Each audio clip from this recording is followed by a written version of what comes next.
Hi there and welcome to lesson 32. In this lesson we're going to do something fun.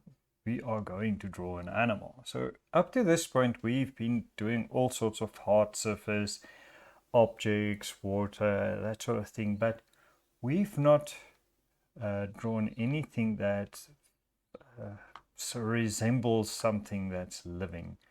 So in this tutorial we're going to create a beast that will draw this card. And I'm going to base this beast on a cow or a bull or something like that, but it's going to be a fantasy character. So we're not going to try and make something very realistic. So like I said in previous tutorial, when we started drawing cards, that when you draw a card that's not lying down, it needs to have something that pulls it. Otherwise, it defies logic, it defies gravity, because the card either needs to be on its back, resting on its back, or resting on this pull bar. So for this, we need an animal. And for this animal, I'm going to draw something that resembles a cow or a bull. So let's pick a color that's right. Maybe this time we create an orange color. Now, we've been looking at how to draw all sorts of stuff with boxes, and the same is true for animals that pull carts. So I just want to create a perimeter for where our animal needs to be. So if we look at where this card goes, our animal's back needs to fit in here. So now remember, it's always best to use boxes to draw anything. Even animals are well suited for boxes. So I'm going to draw a box here. Our beast will need to fit in this box. So something like that. And the reason for that is we need to find out where our animal's feet is touching the ground. We need to know where its back is going, and we also need to know where the attachments for this will fit onto our beast. Something like that. Right, so that we've got a great perimeter for where our beast needs to go. I'm gonna select a different color like that, invert that color, and now we can draw an animal. Let's conceptualize the animal first. So before we jump into drawing an animal in isometric space, it's a good idea to understand what constitutes an animal and how to build an animal with using boxes, spheres, and the likes. So for the chest area, I'm going to make it quite strong. So the chest area or rib cage is going to be big, and then the buttocks area is going to be slightly smaller and higher. So our creature, let's make that a little bit darker. Okay. Okay, so our creature, and this is from the side. This view is from the side. Our creature will have a body that looks like that. It's got to have a neck more or less like that, and then a head that fits like this on our beast.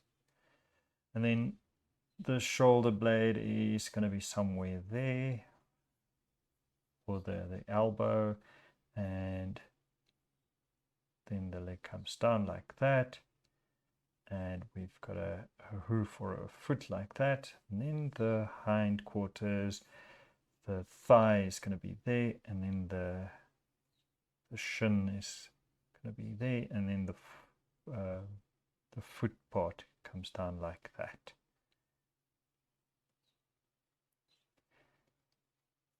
Right. So this is if you haven't drawn animals, I advise you to go and look at tutorials on how to draw animals.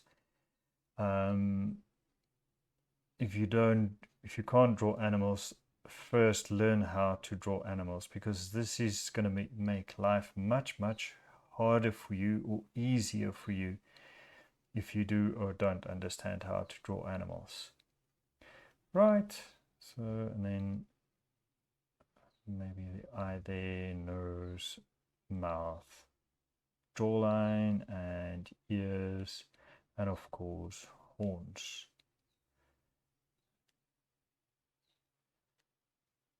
Right, and a tail. Right, so do you understand how to do that? Now let's take that as a guideline and Control T that. Genade, no. So I'm going to delete that. Delete. I'm going to create a new paint layer. Brush. And I'm going to draw with green now on top of this. So if you find animals online that is drawn from the site, you can basically do this as well. And yeah, a horn. This is going to be rough. This is going to be really rough.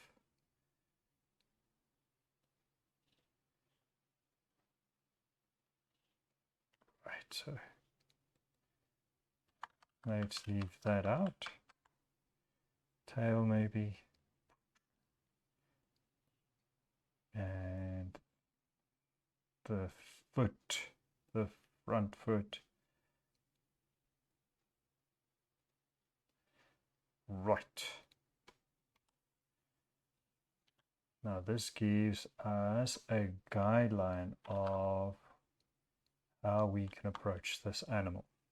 So press Ctrl T, flip it horizontally, and let's put that beast into the scene. Okay, we need to make sure that the feet touches the ground on this level.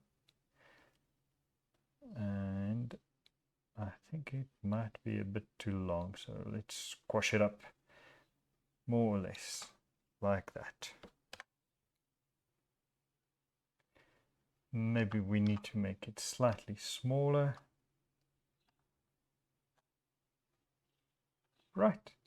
This is just a reference, so we're not going to use that as such, but just as a reference to make sure that we follow the basic proportions of our animal. Right, so now I'm going to create a new fill layer again, or a new however you find it easier to work. I'm going to create, let's make this a deep purple, something like that. Okay, Control I to invert that. And now I want to create a box around my animal.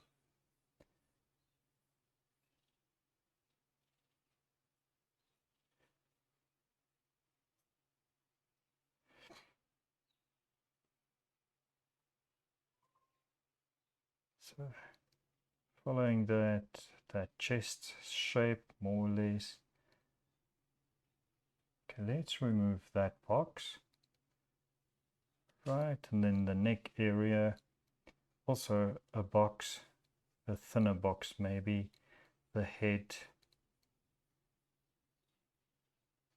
and all the while each of these lines needs to follow my grid. The neck area. Now remember, the legs needs to come out like this. The hoof needs to stand on the floor there. I'm drawing it like a box. And then this thigh area, almost like a cylinder. Remember, we drew the wheel, so we can basically follow the same principle. And the hind leg, that comes forward, almost like a box shape, and then that hind foot on the far side. And now we can start hollowing out the back of our animal.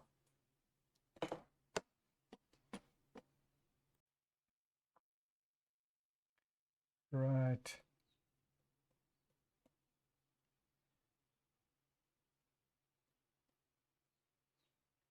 And the ear comes like that. Then the horns.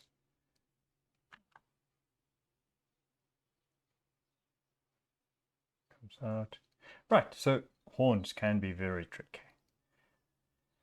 If you think of, if you look at the horns from the top, so let's imagine that's the head, that's the top of the head, and then the horn comes out like this, depending on your creature and how these horns are shaped.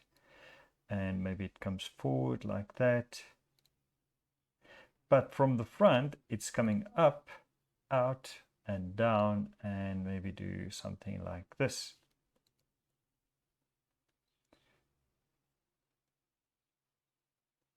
And then if you look at it from the side, right, so that's forward. So let's imagine that's forward, and the head is something like this.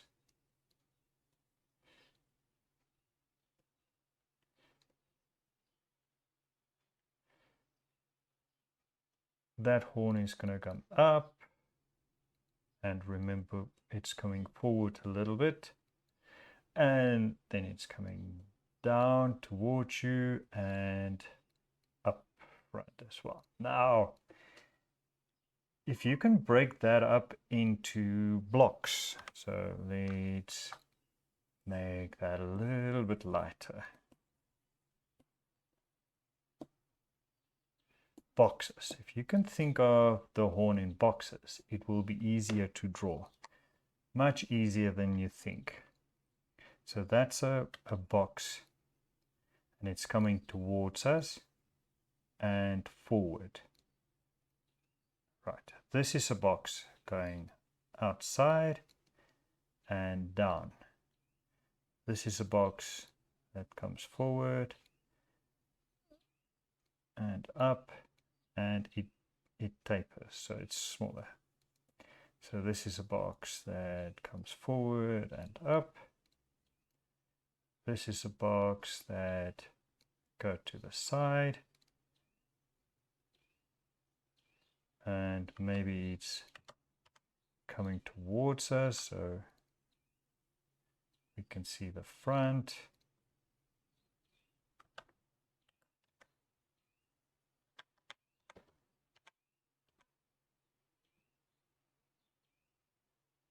And then this is a box also coming towards us, but which is narrower, coming towards us. That's a box coming up,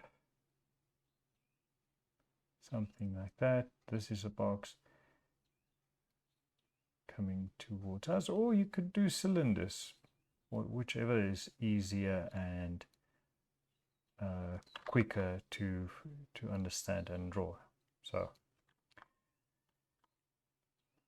we need to keep in mind that this box is, or cylinder, let's work with cylinders now.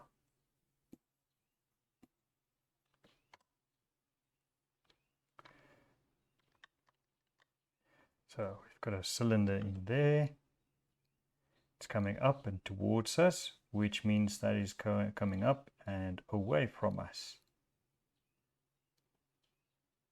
But it needs to be on the same level. So mine is wrong. So it needs to be on the same level. Right, and then this one is coming forward and down and needs to be on the same level. So that one is going forward and back. This one is coming towards us, so we've got a bit of foreshortening, but that one is going away from us. So we will see a little bit more of that Right. It's complicated. And I advise you rather to watch a few tutorials and practicing animals without any perspective issues so that you can understand where everything is, how it comes and goes towards and away from you. And then this will be much, much easier to do.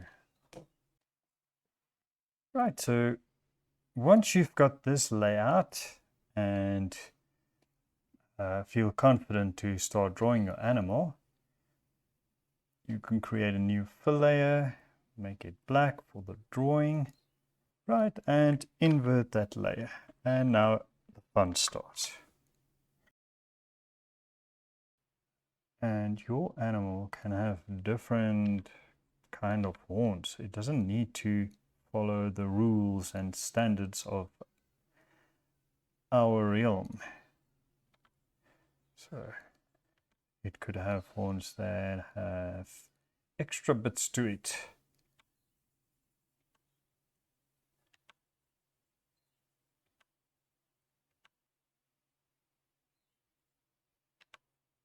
Okay, and maybe our animal has some markings on it that differentiates it from earth animals.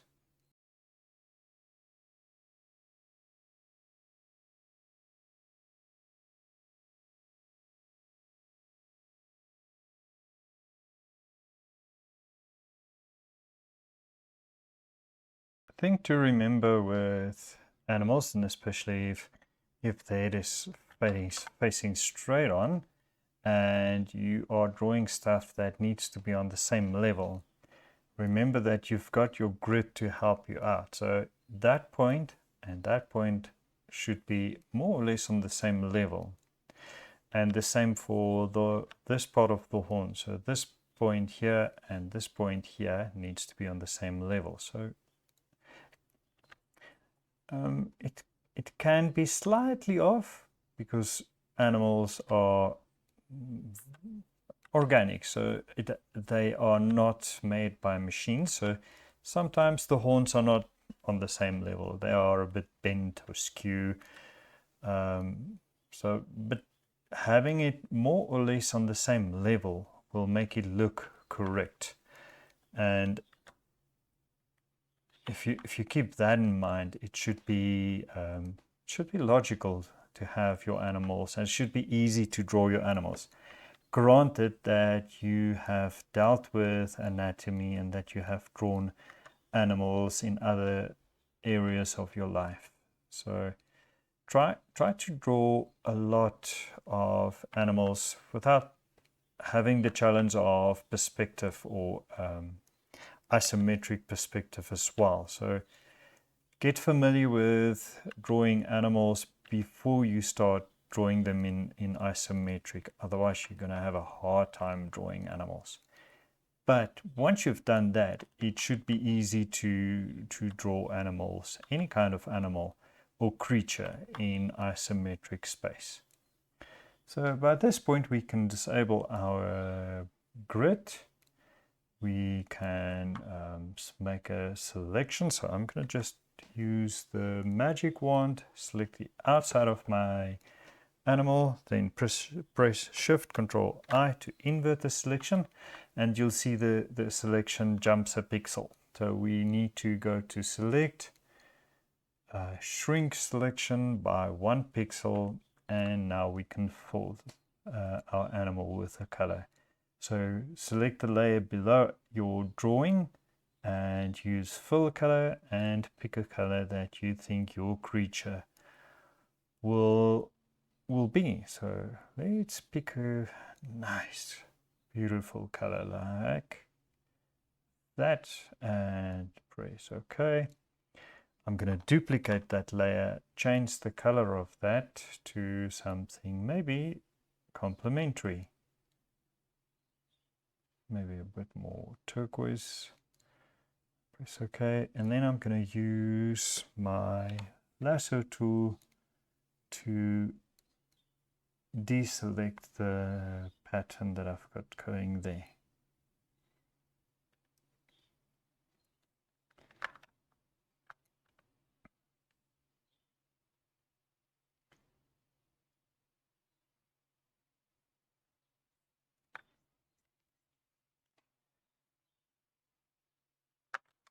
Right.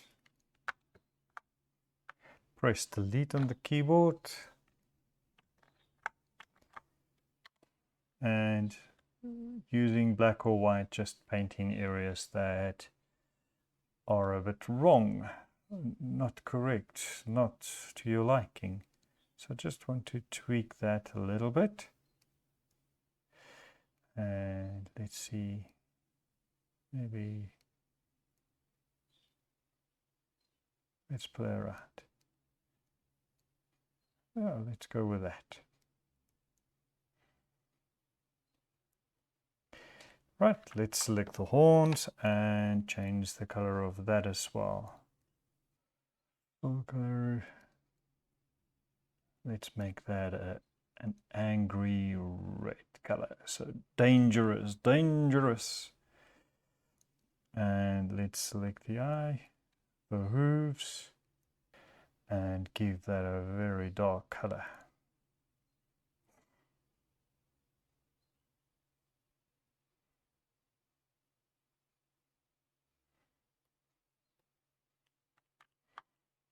Okay, I want to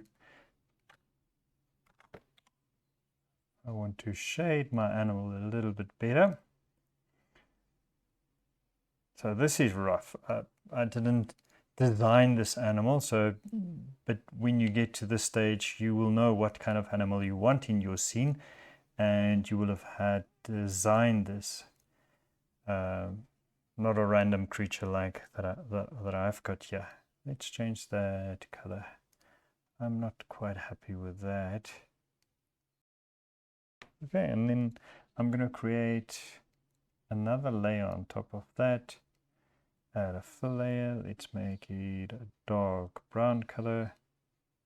Okay, and multiply that. Multiply. Control I, invert that,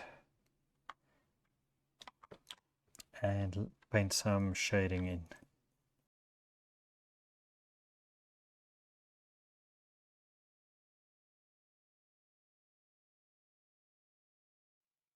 Just adding a highlight layer as well. And let's call that concluded once I am done with this.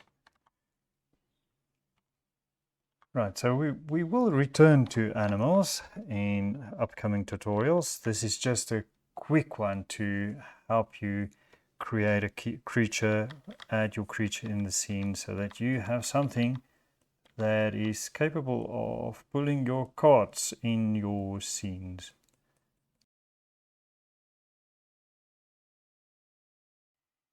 Right, so to make this beast part of our card, we need to create a transparency mask. And erase where the card is on top of our animal. No. What did I do? You will need to create some sort of harness or system that will help your animal pull this cart.